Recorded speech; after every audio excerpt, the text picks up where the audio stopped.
أعوذ بالله من الشيطان الرجيم.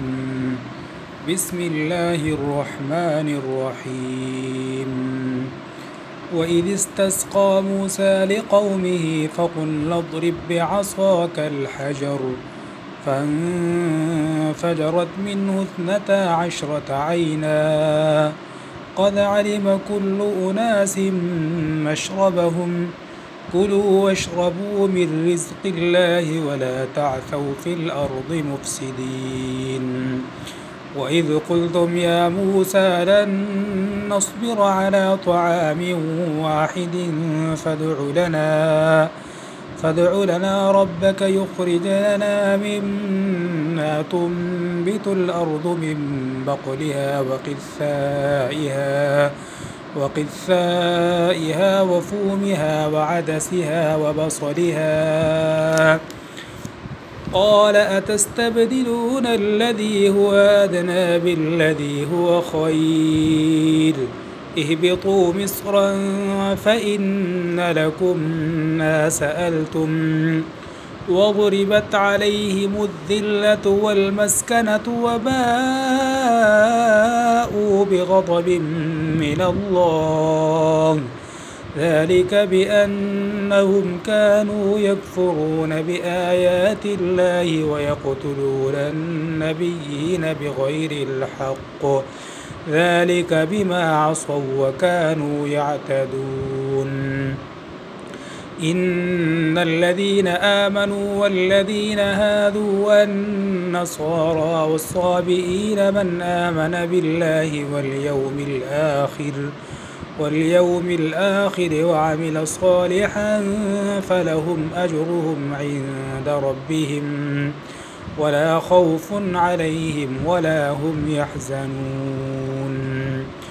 وإذ أخذنا ميثاقكم ورفعنا فوقكم الطور خذوا ما آتيناكم بقوة واذكروا ما فيه لعلكم تتقون ثم توليتم من بعد ذلك فلولا فضل الله عليكم ورحمته لكنتم من الخاسرين.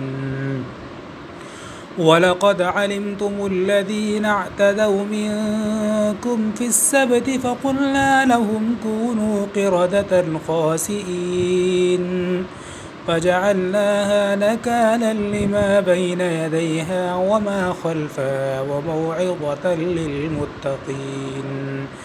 وإذ قال موسى لقومه إن الله يأمركم أن تذبحوا بقرة قالوا أتتخذنا هزوا قال أعوذ بالله أن أكون من الجاهلين. قالوا ادع لنا ربك يبين لنا ما هي قال إنه يقول إنها بقرة لا فارض ولا بكر عوان بين ذلك فافعلوا ما تؤمرون. قالوا ادع لنا ربك يبين لنا ما لونها قال إنه يقول إنها بقرة صفراء فاقع لونها تسر الناظرين. قالوا ادع لنا ربك يبين لنا ما هي إن البقرة شابه علينا وإنا إن شاء الله لمهتدون. قال إنه يقول إنها بقرة لا ذلول تثير الأرض ولا تسقي الحرث مسلمة لا شية فيها. قالوا الآن جئت بالحق فذبحوها وما كادوا يفعلون. صدق الله الله العظيم.